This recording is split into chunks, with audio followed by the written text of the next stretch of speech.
तत्सवितुर्वरेण्यं भर्गो देवस्य धीमहि धियो यो नः प्रचोदयात्। ॐ शान्ति शान्ति शान्तिः। Om Sai Ram, my dear friends. In this video I am going to discuss about the true surrender to Almighty God as revealed by Bhagwan Sri Satya Sai Baba. Baba says that I do not give speeches. My talks are more of the conversation type. I want that you should follow every word of what I say with reverent attention, for your joy is my food. You can get joy, anandam, only by following the advice I give you, and this is why I am particular that you should listen carefully and take to heart all that I say. This is not a mere lecture wherefrom you do not seek new lessons for life. The Lord is a mountain of prema, love. Any number of ants carrying away particles of sweetness cannot exhaust his plenty. He is an ocean of mercy without a limiting shore. Devotion is the easiest way to win His grace and also to realize that He pervades everything, in fact, is everything. Total surrender, leaving everything to His will, is the highest form of devotion. Once a Brahmin was crossing a river bed near which some men were washing clothes. Finding a nice new silk shawl on his shoulder, they fell upon him in a group, shouting that it belonged to the palace and had been given to them to be washed, but had been stolen and had not been traced. The poor Brahmin yelled, Narayana, Narayana, when the blows rained on him. So Narayana rose from his seat in Vaikuntha and proceeded forward, but in a moment he walked back and resumed his seat, much to the surprise of his consort, who asked him the reason for the strange behavior. Narayan said, I wanted to help that poor Brahmin who has fallen into a den of scoundrels, but he started beating them blow for blow. My help is no longer needed.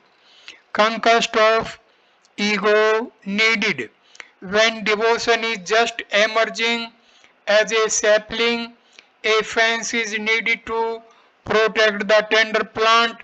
That fence is Sanatana Dharma, eternal religion, and its rules, regulations, and restrictions, directions, and commands.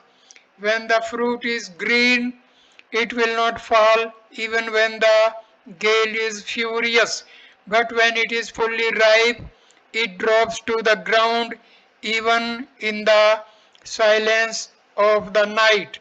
A small fire will go out in smoke if even a little green is placed on it, but the forest fire will reduce to ashes even the greenest tree that impedes its fierce march. What is needed is the conquest of the ego. The bullock shouts, hum hai, I am, in its egoistic pride. So when it is just a few days old, You tie it to a post apart from its mother. You work it to skin and bones, but yet the animal does not learn the lesson of humility. Even its skin, when drawn tightly across a drum, resounds egoistically. Hum, hum, hum. So the skin has to be cut into slender strings, and then when the strings are pulled, the bullock reveals that it has benefited by all the punishment it has undergone. It murmurs, hum, thum, thum, tum, tum, tum, you, and its ego is gone. The mendicant goes along the streets singing the glories of the Lord.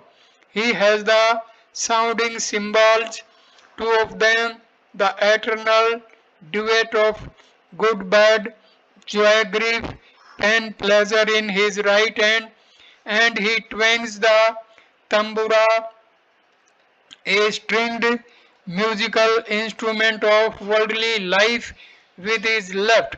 Worldly life is the tune to which his songs have to be adjusted.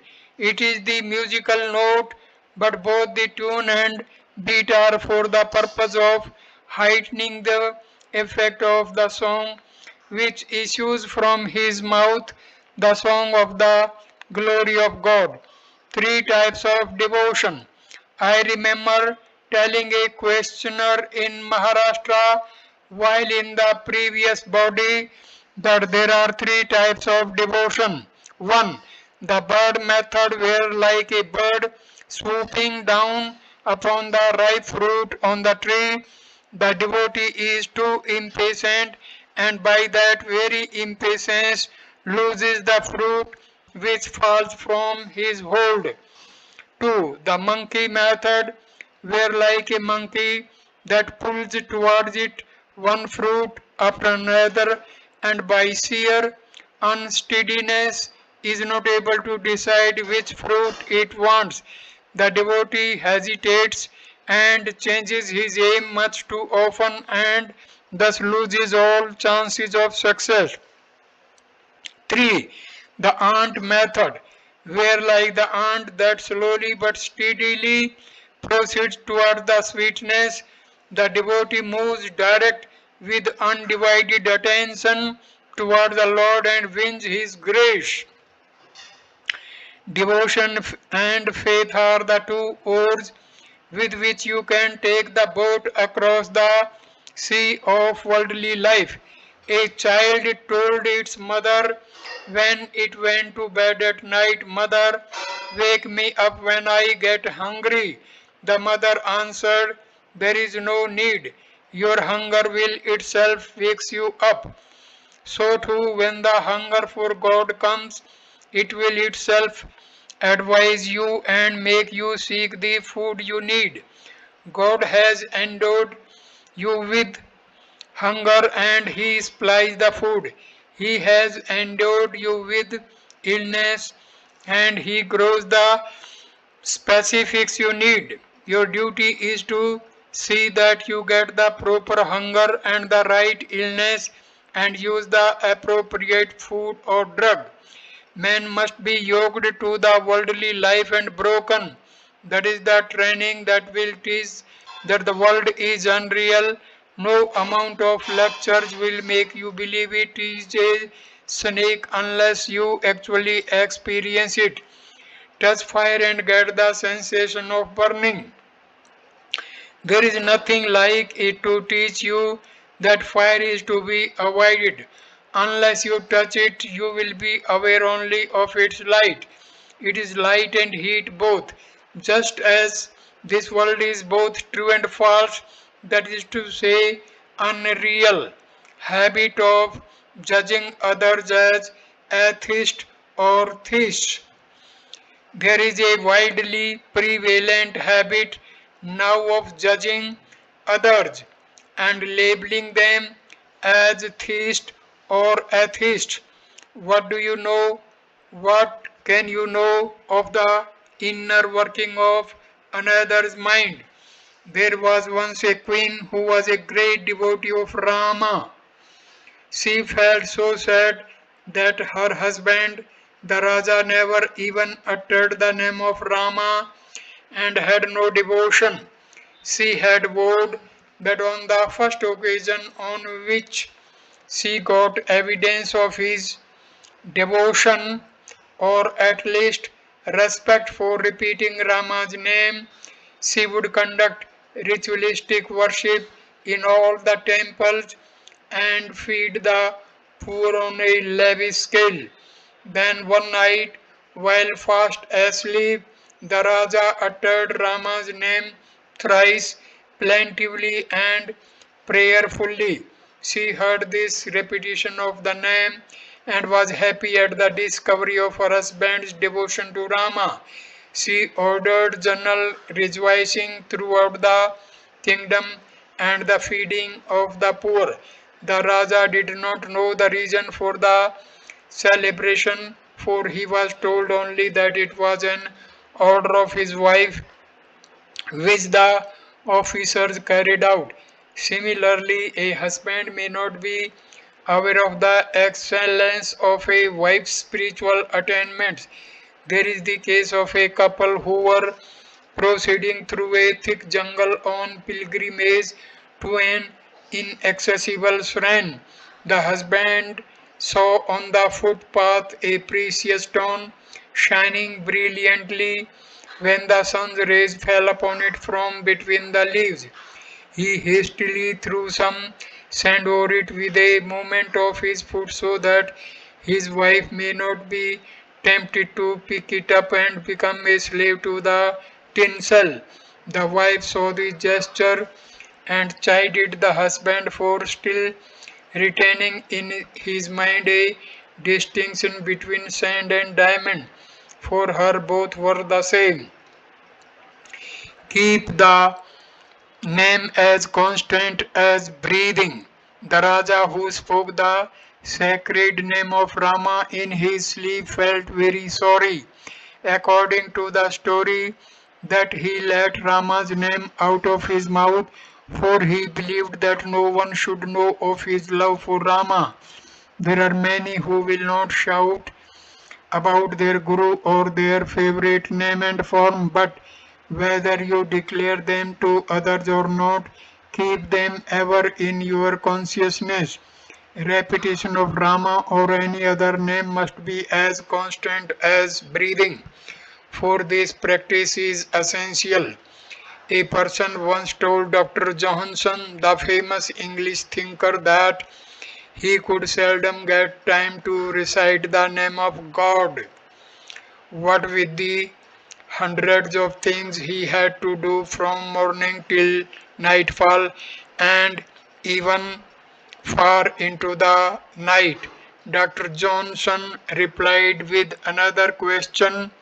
He asked how millions of people found space to live upon the face of the earth, which is two-thirds water and the rest is too full of mountains, deserts, forests, icy regions, river beds, marshes, and similar impossible area. The questioner said that man somehow struggled to find living space. So too, said Dr. Johnson, man must somehow find a few minutes a day for prayer to the Lord. Example of the highest type of detachment, devotion, and the attitude of surrender, that is, its final fruits will give you great courage to meet any emergency. Such courage is what is called renunciation. The story of Mohajjit, a prince, is a good example of this highest type of detachment. Mohajjit went to a sage in the forest and sought guidance in the spiritual path. The sage asked him whether he had conquered attachment as his name indicated. The prince said that not only he but everyone in his kingdom had. So the sage started to test the truth of this claim. The sage took the prince's robes, soaked them in blood, and hastened to the palace gate with the gruesome story of the murder of the prince by some ruffians in the jungle. The maid whom he met refused to hurry with the news to the royal apartments because she said he was born and he died. What is the special urgency of this news that I should interrupt my regular routine and run to the king and queen? When at last he got an audience and was able to communicate the sad news to the prince's father, the king, who sat unruffled, whispering to himself, the bird flew off the tree on which it had alighted to take rest. The queen too was unmoved. She told the sage that this earth is a caravanserai where men come and stay for the night, and when dawn breaks one by one, they tramp their different ways. Kith and kin are the words we use for attachment to the travelers cultivated in the Karvasrai during the short term of acquaintance. The wife of the dead prince was also unaffected. She said, husband and wife are like two pieces of wood drifting down a flooded river. They float near each other for some time, and when some current comes between, they are parted. Each must move on to the sea at its own rate and in its own time. There is no need to grieve so. The sage was overjoyed to see this steady and sincere dispassion in the rulers and the ruled. He came back to the forest and told the prince that while he was away, a hostile army had invaded his kingdom and slain the entire royal family and captured his kingdom and enslaved his subjects. The prince took the news calmly and said, all this is bubble, impermanent, flimsy, let it go the way of the bubble. Guide me to reach the infinite, the imperishable. Grow with self respect and dignity. Such grace comes out of the grace of the Lord. It needs generations of learning and struggle. Meanwhile, you must start with the first step, the cleansing of the mind and the cultivation of virtue. Even if you do not start with this step, at least do not laugh at those who do and discourage them. Do at least this much. Then do not depend upon others for doing your work, like attending to your personal wants. Do them yourself. That is real freedom. Again, never accept anything free from others. Pay it back in service or work. That will make you self respecting individuals. Receiving a favor means getting bound to the giver. Grow with self respect and dignity. That is the best service you can do to yourself. There is no seniority or juniority among devotees. Uncle Moon is uncle to all the children of the world. So also the Lord is everyone's father, in whose property everyone can claim a share. But in order to get it, you must reach a certain age, a certain standard of intelligence and discrimination. The infirm and the idiotic he will not consider fit to receive property. His property is grace, love, prema. But if you have discrimination and renunciation, you can claim your share as of right. Bring devotion and lay it here and take from here spiritual strength. The more such business is done, the more pleased am I. Bring what you have, namely your sorrows and griefs, worries and anxieties, and take from me joy and peace, grace and confidence. In my view, there is no seniority or juniority among devotees. The mother spends more time tending the sticky child. She just asks the older children to look after themselves, but she feeds the infant with her own hand. That does not mean that she has no love towards the grown ups. So, too, do not think that because I do not ostensibly pay more attention to one person, that person is beyond the ken of my prema.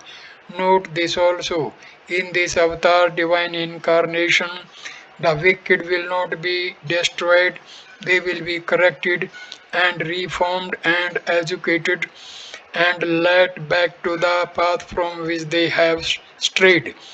The white ant infested tree will not be cut, it will be saved. Again, this avatar will not select some place other than the place where the nativity took place for the center of its divine sports, miracle powers, and divine instruction. This tree shall not be transplanted, it will grow where it first rose from the earth. Another speciality is this: the avatar has no affinity or attachment in its career to members of the family wherein it appeared.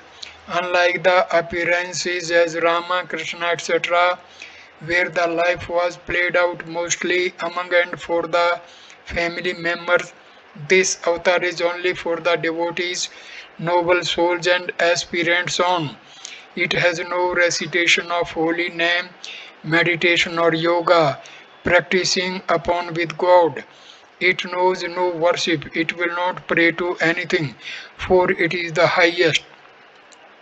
It only teaches you to worship and pray. To a worldly person, a God intoxicated man will appear mad and the person will laugh at him for it. But to the God intoxicated man, the worldly appear insane, foolish, misled, blind of all the insanities that harass people. God madness is the last, harmful, the most beneficial. The world has suffered untold damage due to its mad rulers and mad guides, but nothing but harmony, peace, brotherliness, and love have come out of God madness. Thank you for watching this wonderful video. Namaskar, my dear friend. Thank you.